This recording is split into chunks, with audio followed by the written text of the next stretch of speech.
మందుగుండు సామాగ్రి ఒక చిన్న యుద్ధం చేయడానికైనా సరే ఆ గదుల్లో గోడలకు బయట కదలికలను వాళ్ళు దీని వెనక భారీ నెట్వర్క్ ఉందని స్పష్టమవుతోంది. ఆపరేషన్ ముగిసిన తర్వాత కూడా అధికారులు అప్రమత్తంగానే ఉన్నారు. మరియు ఇలాంటి రహస్య స్థావరాలు ఉండే అవకాశం ఉందని దానికి కొనసాగుతోంది. ప్రజల సహకారం లేకుండా ఇలాంటి కుట్రలను ఛేదించడం అసాధ్యమని పోలీసులు చెబుతున్నారు. దేశాన్ని కాపాడుకోవడంలో ప్రతి ఒక్కరూ సైనికులుగా మారాల్సిన అవసరం ఉంది.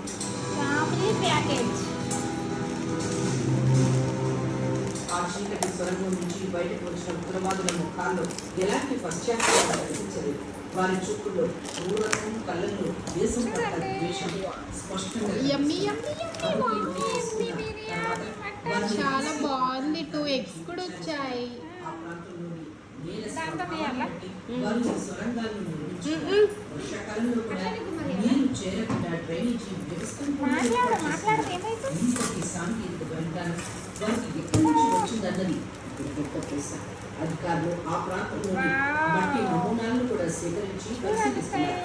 శత్రువు ఎంతటి తెలివైన వాడైనా కలవంచగలగని ఘటన నిరూపించింది.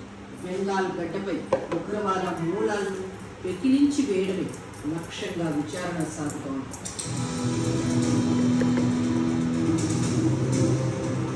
ఈ ఆపరేషన్ సక్సెస్ ఎంతో మంది అధికారుల నిద్రలేని రాత్రులు ఉన్నాయి. రహస్య సమాచారాన్ని విశ్లేషణ